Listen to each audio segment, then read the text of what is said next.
तारीफ के साथ और उसका शरीर तरीका।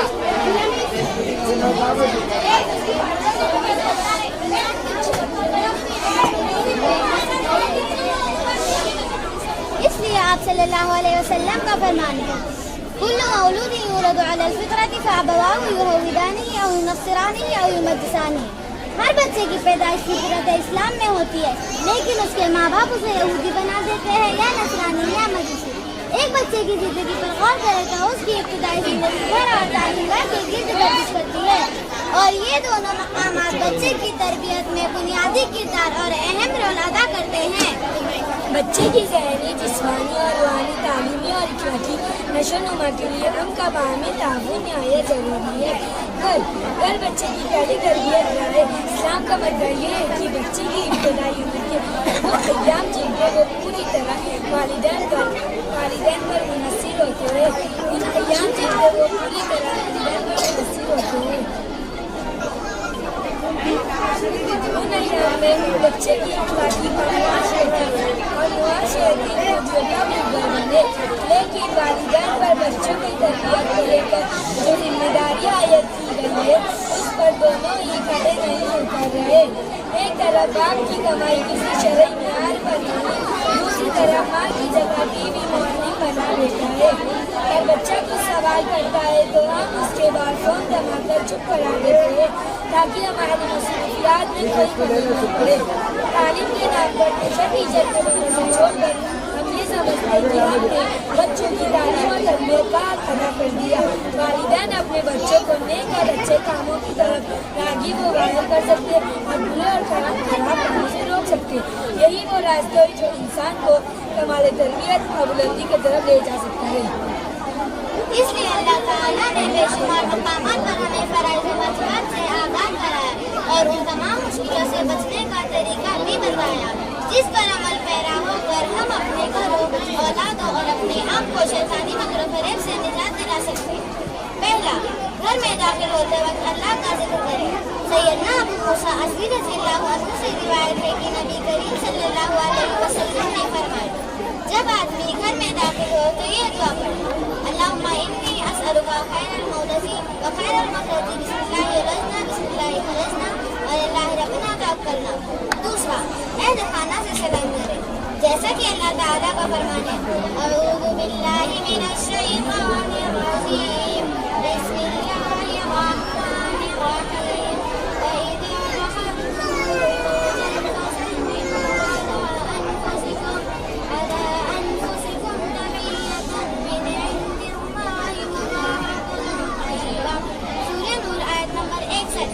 इज़ा कसरत से कुरान मजीद की तिलावत करें, क्योंकि कुरान मजीद की तिलावत करने से घर पाक व साफ रहता है और शैतान आदमी की तिलावत सुनकर घर छोड़कर भाग खड़ा होता है।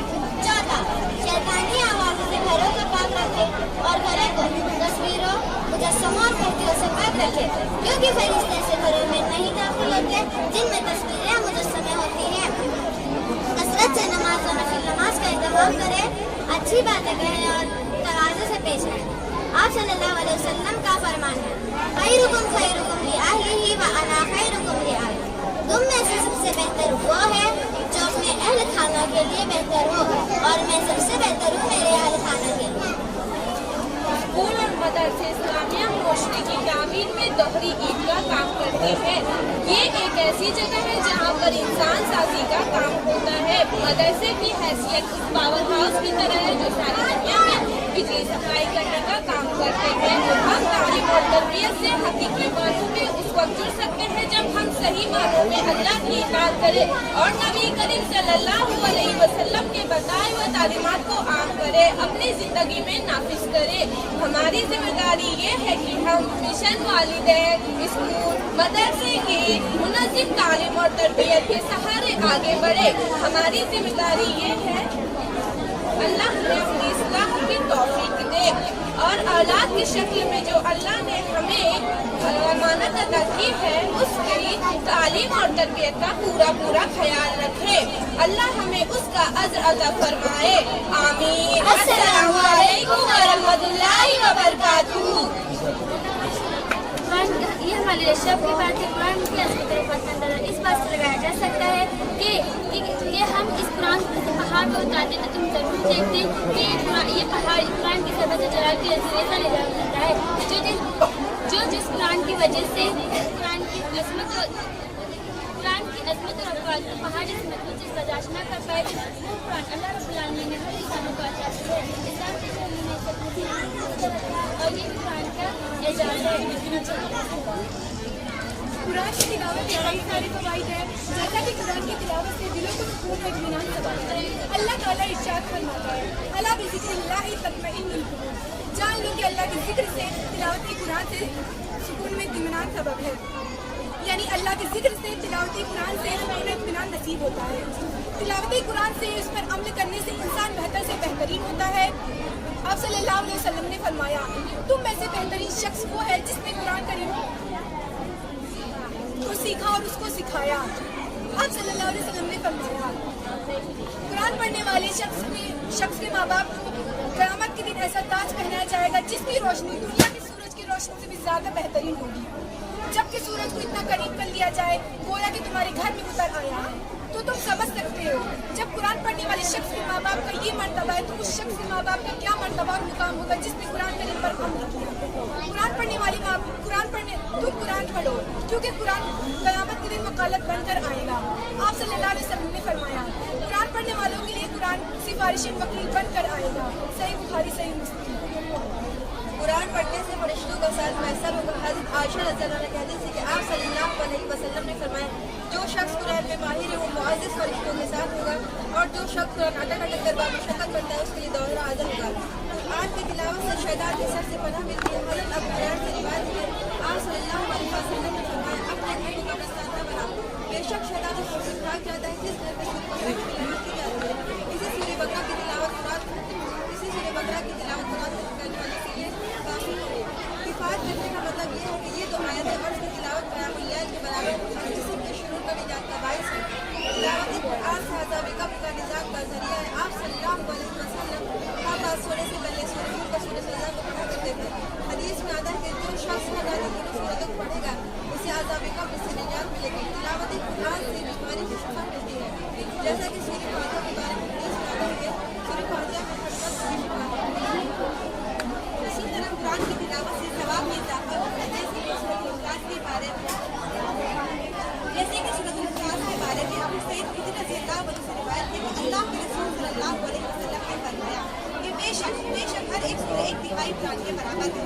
यानी 3 मरतबा सूरह इखलास की तिलावत एक कुरान की तिलावत करने से कुरान की तिलावत की वजह से हादसात और बलाओं से हिफाजत होते हैं। सही बुखारी की हदीस आप सल्लल्लाहु अलैहि वसल्लम ने फरमाया कि अगर कोई शख्स रात को सोते वक्त आयतल कुर्सी की तिलावत करे तो अल्लाह रब्बुल आलमीन उसकी हिफाजत के लिए एक निगरानी मुकर्रर कर देता है, जो उसकी सुबह तक हिफाजत करवाता है और शैतान उसके करीब नहीं आ सकता है। कुरान की तिलावत से जादू से जात होती है और क़ुरान की तिलावत से शैतान की शर और हर किस्म के जादू बला से हिफाजत होती है। अब दरअसल हमारे पास दो आवाज़ें यानी 2 ऑप्शन है, जिसमें से हमें इख्तियार है कि हम उनमें से जिस आवाज़ को चाहे अपने घर की ज़ीनत बनाएं और दोनों के ज़ाहिर असर बगैर किसी वास्ते के हमारे घर पर पड़ेंगे। जिसमें से एक आवाज़ साथ गाने बजाने की है जो कि कुरान की ज़िद है, और दूसरी आवाज़ तिलावत कुरान कलामुल्लाह यानी अल्लाह के कलाम की है। फैसले का इख्तियार हमेशा आपका है, सही फैसला करें। अस्सलामु अलैकुम वरहमतुल्लाहि वबरकातुहू। मेरा नाम दरवे अब्दुल नाम है और मैं 9वीं जमात में तालिबे इल्म हूँ। आज मैं आपके सामने नबी करीम सल्लल्लाहु अलैहि वसल्लम की कुछ सुन्नतें पेश करना चाहूँगा। हज़रत पहली सुन्नत ये है कि हज़रत जाबिर अबू रहमान बिन ईमान रज़ियल्लाहु अन्हु ने फरमाया कि जब हम किसी बुलंदी पर चढ़ते हैं तो अल्लाहु अकबर कहते हैं और जब हम किसी नशीब में उतरते हैं तो सुभान अल्लाह कहते हैं। और दूसरी हदीस में हज़रत हुज़ैफा बिन ईमान रज़ियल्लाहु अन्हु ने फरमाया कि जब नबी करीम सल्लल्लाहु अलैहि वसल्लम बिस्तर पर लेटते और अपने हाथ को अपने रुखसार के नीचे रखते तो कहते हैं अल्लाह तेरे ही नाम के साथ रहता हूँ और जिंदा रहता हूँ। और आप जब बेदार होते तो कहते इसी अल्लाह के लिए तमाम तारीफ़ है जिसने हमें जिंदा किया और इसी की तरफ लौट के जाना है। इसी हदीस में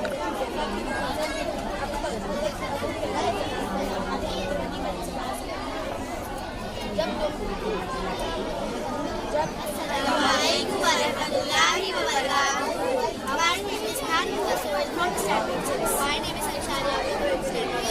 My name is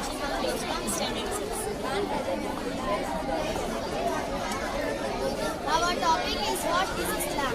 Deen Islam एक मुकम्मल दिन है जब इंसानी जिंदगी की तरक्की, माशरे की फलाह, समाज की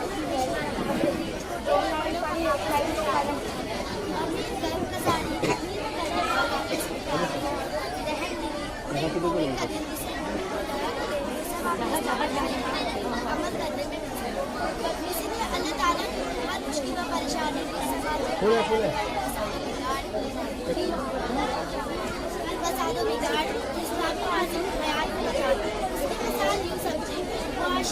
परेशानी के करने के लिए अल्लाह ताला का फरमान आया है अकीमुस सलाता, इसीलिए कि इन्ना सलाता तन्हा अनिल फ़हशाई वल मुनकर। नंबर 2 समाज के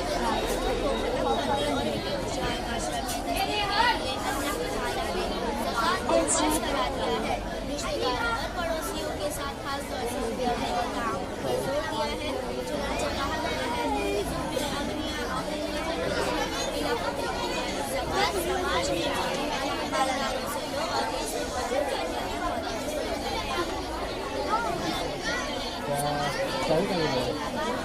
उन्होंने उन बुराइयों से इंसान को साफ का साफ किया और उन्हें महाजत का सबक पढ़ाया। बच्चे जो महसूस समझ कर जिंदा थे जाती थी उन्हें माशरा और सोसाइटी में खास मुकाम अदा किया। औरतों को बेहद सलाह दी और इज्जत में से हम कुछ ऐसी खातून के बारे में जिक्र करेंगे जिन्होंने न सिर्फ अल्लाह की मुखालिफ फरमाबरदारी की बल्कि पूरी दुनिया में एक मिसाल भी कायम की जब कामयाबी में रुकावट नहीं। मैं जिनके बारे में बताना चाहती हूँ मुस्कान खान है। मुस्कान खान तालीम हासिल करते हुए जो कारनामा अंजाम दिया वो भी कोई आम बात नहीं। हम जैसी आम लड़कियाँ तो वो घबरा कर पीछे हट जाता है, मगर मुस्कान और मोहम्मद हुसैन कॉमर्स की सेकेंड की फरवरी 2020 में गैर कौमों के इंतहा पसंद के सामने अल्लाह अकबर पुकारने का सिलसिला उस वक्त तक जारी रखा जब तक कि वहाँ मौजूद इंतजामिया के कुछ अफराद ने उसे बचा न दिया। पकड़ना अपने घरों में खड़े रहो और कदीम जाहिलियत के ज़माने की तरह अपने बनाव सिंगार का इजहार न करो और शरीयत में बाहर निकलने पर पाबंदी नहीं लगा बल्कि औरत अपनी ज़रूरतों के लिए बाहर निकल सकती है मगर बापर्दा हो। जिनके बारे में बताना चाहती हूँ उनका नाम डॉक्टर सुमैया है। डॉक्टर सुमैया MBBS AMUT 2008 में 12 गोल्ड मेडल हासिल किया और MBBS की डिग्री हासिल की। वहाँ हर मौजूद APJ अब्दुल कलाम जी या विप्रो कंपनी अजीम प्रेम जी और लोग हैरत ज़दा रह गए कि एक खातून हिजाब में रह के कैसे 12 गोल्ड मेडल हासिल कर सकती है।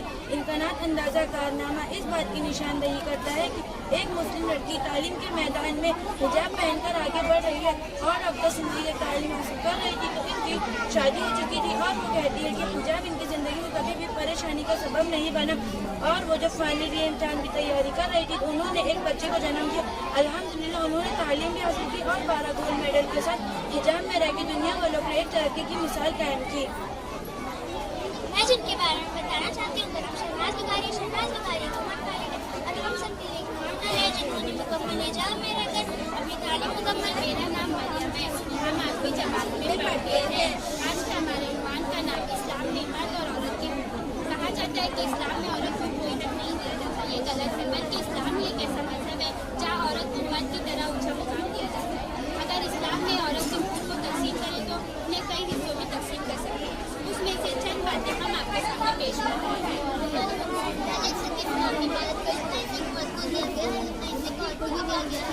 मिसाल के तौर पर ज़रूरत में मदद करने पर एक औरत को भी काम मिलता है जितना कि मर्द है। अल्लाह ताला का फरमान है कि औरत अपना मदद करना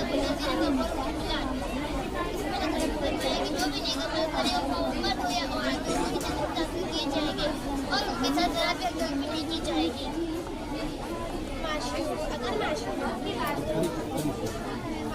अगर माशूक़ की बात करें इस्लाम वो मज़हब जिसने माशूक़ को दिया है अपने वालिद अपने शौहर के जायदाद में हिस्सा दिया हर हैसियत हो, बहन हो या बेटी हो या माँ हो या बीवी, हर किस्म के तबके में हो हिस्सेदार। अगर शादी ब्याह में लेन देन की बात करें तो इस्लाम वो मज़हब जिसने लड़कियों से दहेज लेने का रिवाज बिल्कुल नापसंद किया, उसे हराम कर दिया है और एक सिक्के के बदले अपने दहेज का रिवाज लगा। लड़कियों से लेना नहीं चाहिए बल्कि उसे देना चाहिए और वो कुछ उसके नाम की सूरत में इस पर इसकी अपनी मलकियत हो तो इस मलकियत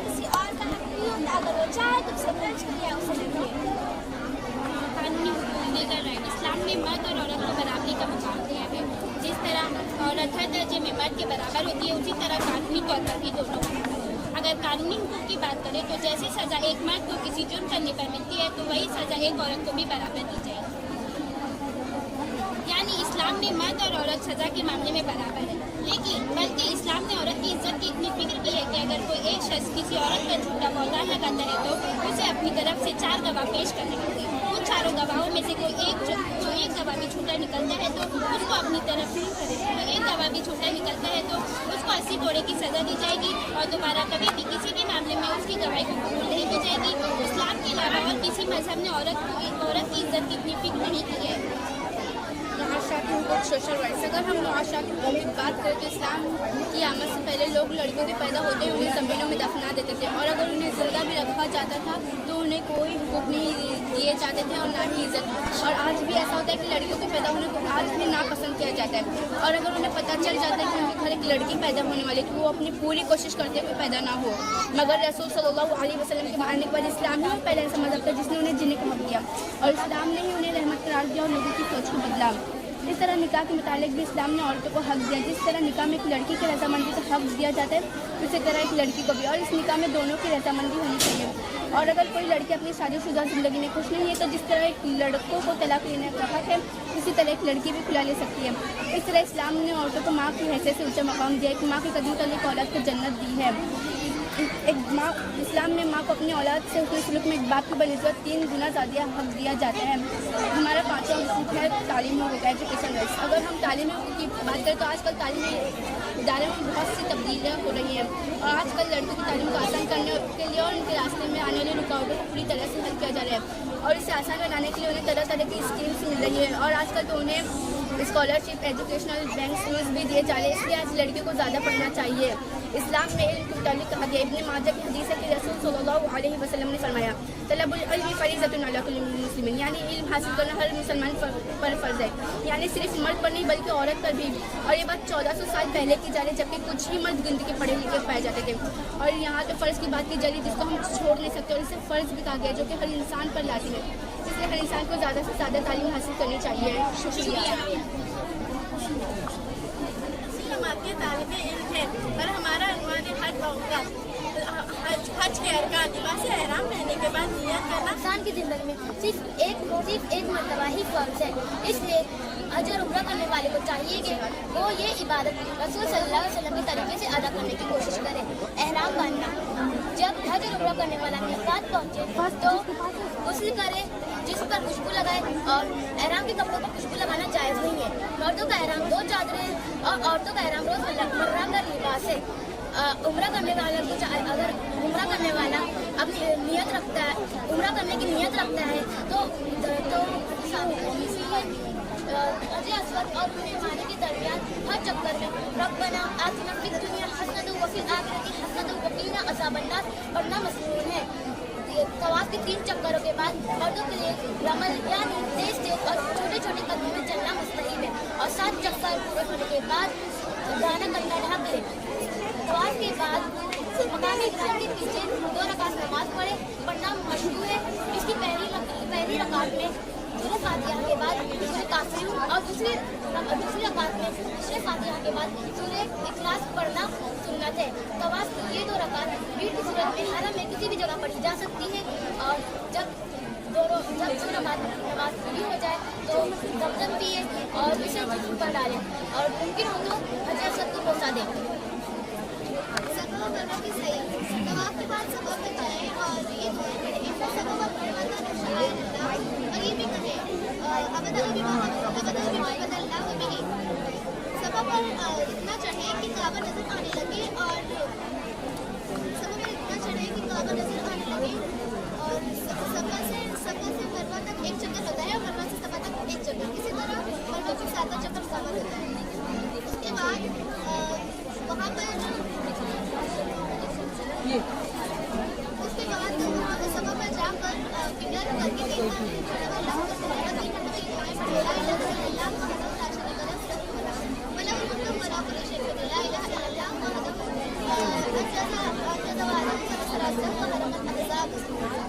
अलग तकसीर। जब उसे मुकम्मल कर ले तो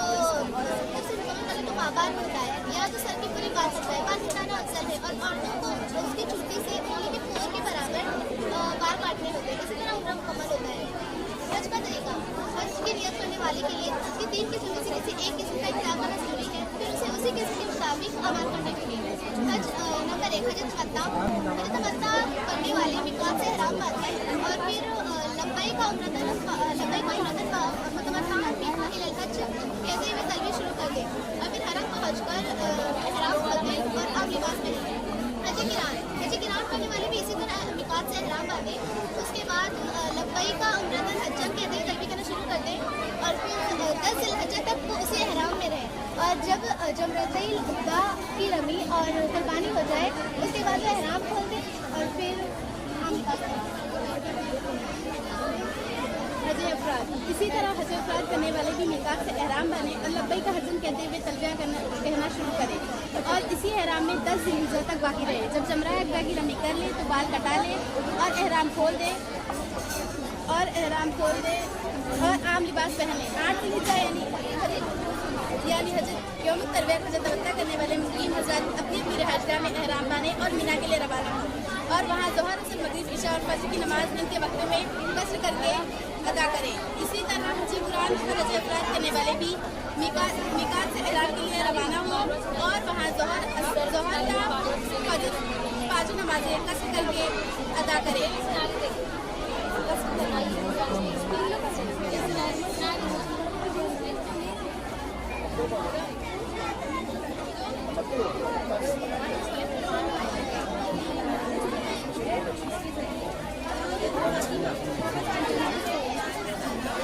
आइए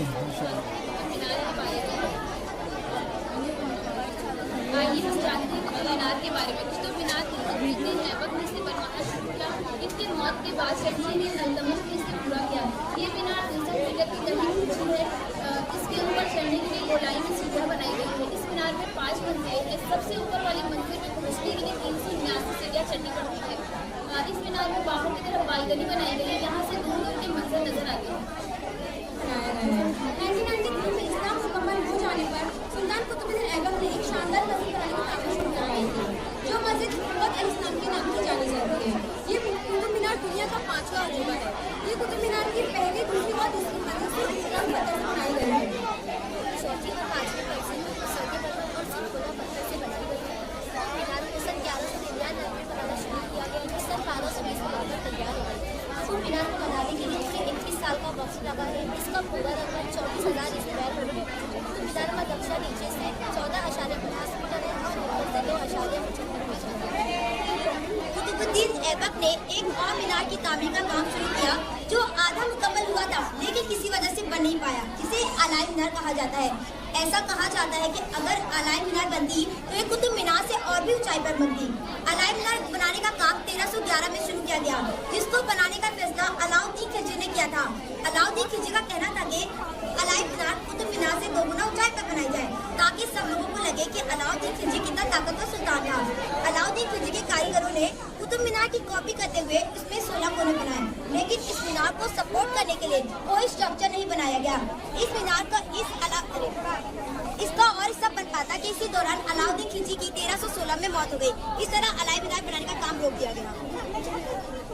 आपको सियाही रंग में लोहे का सुतून नजर आ रहा होगा, जो कि पूरे लोहे से बना हुआ है।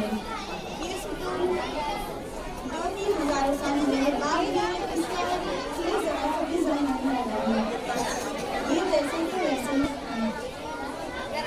अस्सलामुअलैकुम वरहमतुल्लाहि वबरकातुहू।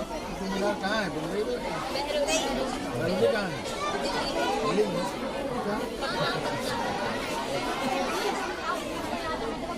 हम नौवीं जमात के तालिबे हमारा टॉपिक सोलर सिटी है। सूरज की शॉ में मौजूद दूध की तवाने का इस्तेमाल करके 2 तरीकों से सूरज की तवानाई पैदा की जा सकती है। तवानाई की वजह से जनरेटर और घुमाने का बकरी हमारे के इस्तेमाल करके 2 तरीकों से सूरज की तवानाई पैदा की जाती है। अलबत्ता सूरज की शॉ में मौजूद दूध की तवाने का इस्तेमाल करके और जनरेटर का इस्तेमाल किए बगैर बकरी की तवानाई पैदा की जा सकती है। बल्कि मकनातीसी सूरज की शॉ में मौजूद तवानाई का इस्तेमाल करके हल्की तवानाई पैदा की जा सकती है। सूरज की शॉ में मौजूद गैर तवानाई हल्की तवानाई में तब्दील करके फिर कुमार को हल्की तवानाई इसी तरह से शमसी सुनाओं को जोड़कर शमसी की जमाने में मुसलसल बाजी जोड़ों में जोड़कर लड़की पैदा कराए जाते हैं। इसी तरह से शख्स की लड़की पैदा को एक साथ जोड़कर लड़की तवानाई पैदा की जाती है। कई सब्जी खाने को जोड़कर सब्जी पैदा कराए जाते हैं और कई सब्जी पैदा को मुसलसल जोड़कर मिट्टी बनता है और कई इसको शुरुआती तौर पर जोड़कर सब्जी आगे सलाद आगे बनता है। यहाँ कम बड़ी तवानाई की जरूरत होती है। मध्यम छोटी तवानाई से खुलने वाले रोटी के हालात कम बड़ी तवानाई से मैदा और फ्लोकस के सब्जी बिजली घर में सब्जी खाने में इस्तेमाल किया जाता है। सब्जी खाने से मिलने वाली लड़की को होता है क्या लाभ बोलती है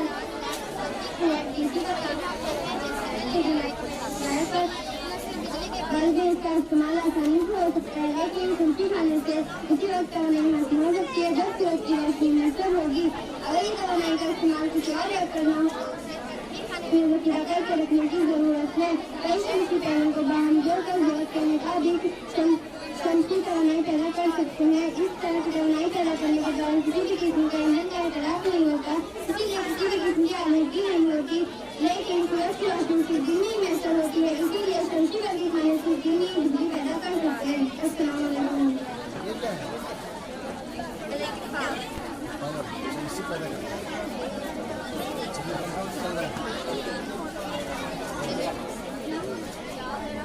Students of 9th standard presenting you electricity generator by Windmill project as a team.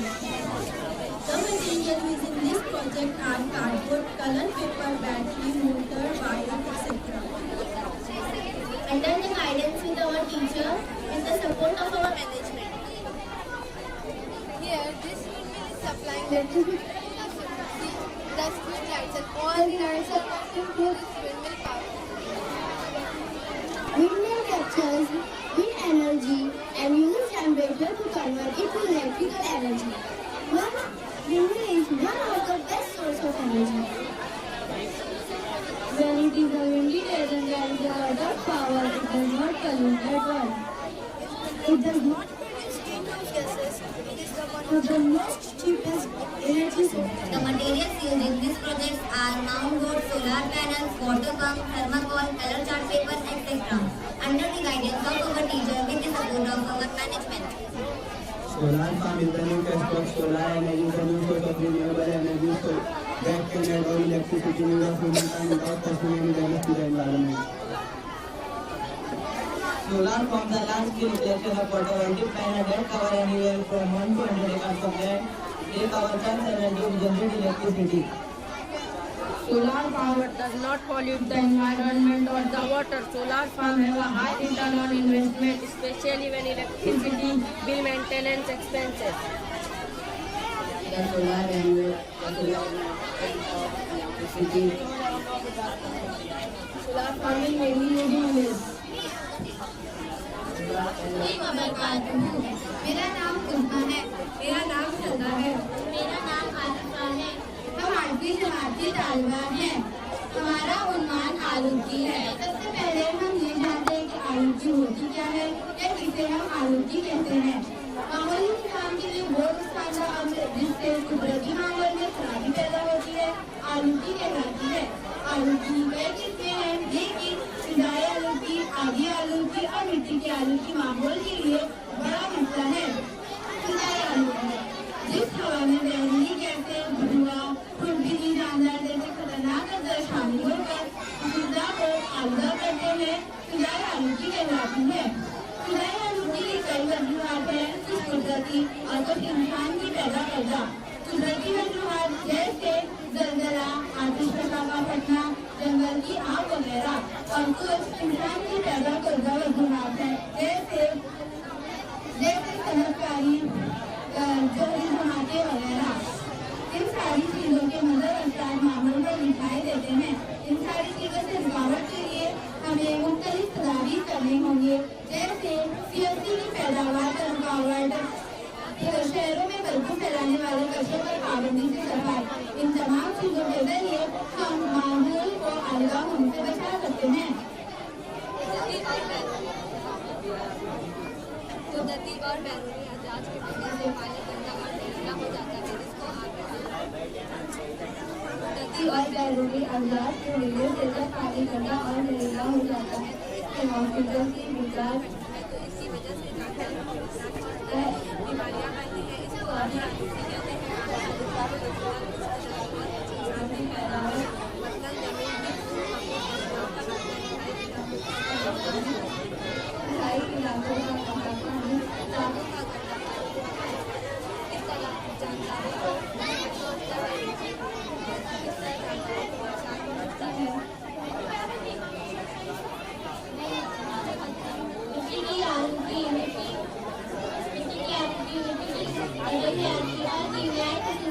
कुदरती अमाल और इंसानी सरगर्मियों की वजह से तब्दीली वाक़ई होती है, जिसकी वजह से इसकी पैदावार में कमी वाक़ई होती है। इसे मिट्टी की आलूगी कहते हैं। मिट्टी की आलूगी की वजह से आबी आलूगी में मज़ीद इजाफा होता है।